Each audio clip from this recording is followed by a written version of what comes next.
Por eso, para hablar un poquito más al respecto, saludo con gusto a Hamlet García. ¿Qué tal, diputado? Muy buenas noches. Gracias por estos minutos. Buenas noches, Liliana. Un saludo a toda la audiencia de Milenio. A tus órdenes. Pues hay muchísimas posiciones, vistas, aristas. El día de hoy se movilizan los trabajadores. Mañana se habla de un paro nacional. Quisiera empezar. ¿Hay posibilidades de sentarse con los trabajadores para ver sus inquietudes y, no sé, que sean escuchados y a lo mejor no se dé marcha atrás a este dictamen que se aprobó en comisiones? Bueno, primero decirte, Liliana, que el derecho a la protesta está establecido en la Constitución. Qué bueno que cualquier ciudadano de la República lo ejerza. Nosotros lo hemos hecho ante los tribunales. Me tocó protestar, por ejemplo, en el caso del desafuero del presidente Andrés Manuel López Obrador en 2005, rumbo a la elección de 2006. Me tocó protestar en contra del fraude electoral también de ese año, del año 2006.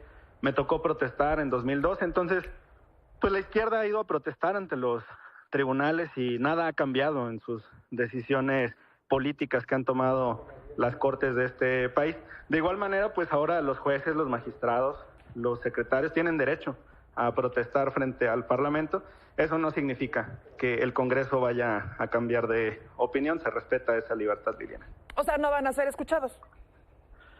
Bueno, yo te digo que el derecho a la protesta lo tienen todos los ciudadanos de la República, pero eso en nada implica un compromiso de cambiar de opinión, sobre todo cuando tenemos certeza de que nos asiste la razón. Ajá. Esta es una lucha en contra de los privilegios que están concentrados en la cúpula del Poder Judicial Federal, de los jueces, de los magistrados y los ministros de la Suprema Corte de Justicia de la Nación, que están pidiendo, por ejemplo, para el próximo año 1.700.000 pesos en cucharas, tenedores, cuchillos, vasos, ollas, utensilios de cocina, cuando el año pasado pidieron 1,5 millones de pesos para cubrir las mismas necesidades de la Corte de este país.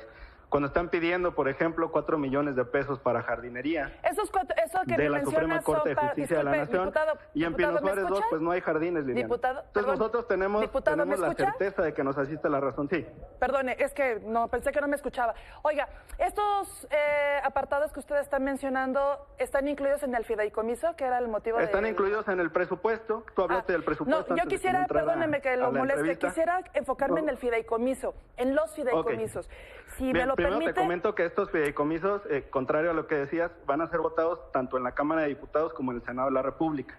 Es una cuestión distinta a la presupuestaria. Porque son reformas a las leyes. Legales. Son reformas. Correcto. Ok, le entiendo perfecto. Sí. Ahora, pasa por ambas cámaras, decirte que ya pasó en comisiones, que ahora está por votarse en el Pleno.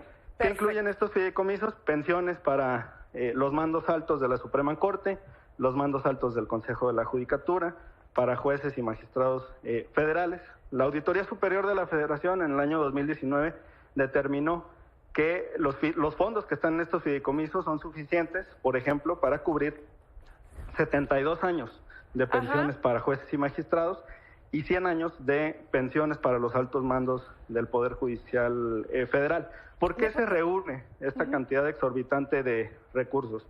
Porque los fideicomisos no están siendo utilizados para los fines para los que fueron creados. Y explico, con un ejemplo muy práctico.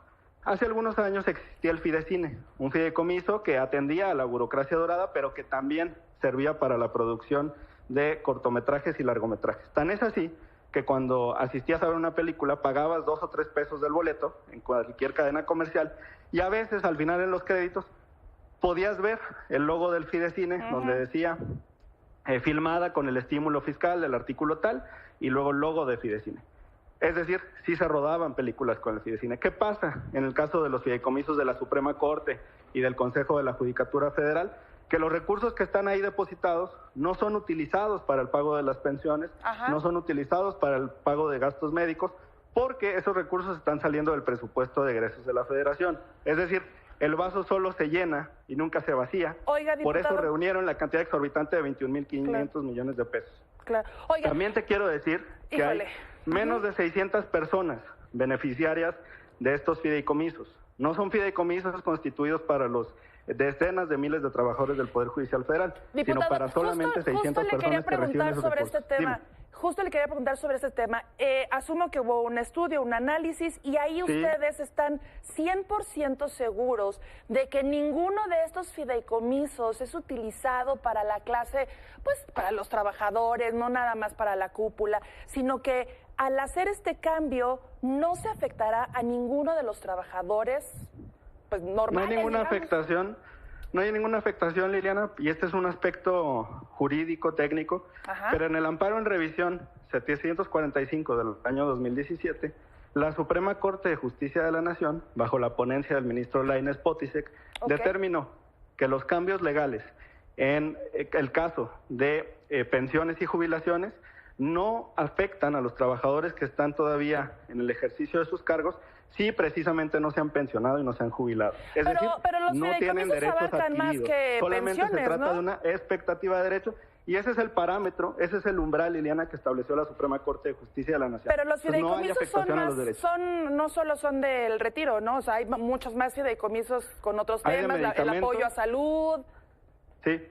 Y hay de pago de casas habitación para la remodelación de casas habitación de jueces y magistrados. Sí, pero es que entonces, o sea, ustedes están seguros que no se va a afectar a ningún trabajador, porque se había hablado de que esta ayuda, por ejemplo, un fideicomiso de salud, pues era usado por algunos de los trabajadores, secretarias, por ejemplo, era usado por ellos y que sí estaba previsto ya un plan que ellos tenían. ¿Esto es mentira? En términos de lo que resolvió la Suprema Corte de Justicia de la Nación en el año 2017 en este amparo en revisión, no tienen derechos adquiridos. Los únicos que tienen derechos adquiridos legalmente son las 600 personas que reciben recursos de estos fideicomisos. Oiga, finalmente, ¿cómo entender esto definitivamente en un ambiente político que no es justo, que es más un deseo legítimo de que se haga buen uso de los recursos? Y que es una mala coincidencia que sea justo un año antes del electoral. O sea, que el año que entra hay elecciones y que pues no es un tema político. Bueno, mira, 15,000 millones de pesos, que son los recursos que regresarían a la tesorería de la Federación, ¿para qué alcanzan? Alcanzan para pagar la pensión anual para adultos mayores a 413,000 personas. La verdad es que la lista es larga. Mi pregunta es cómo no entenderlo como un tema político. No es político, es una decisión económica para destinar los recursos a necesidades que tiene el pueblo de México. Pensiones, pero para los adultos mayores. O sea, es una casualidad que se haya tomado esta decisión en año electoral, casualmente.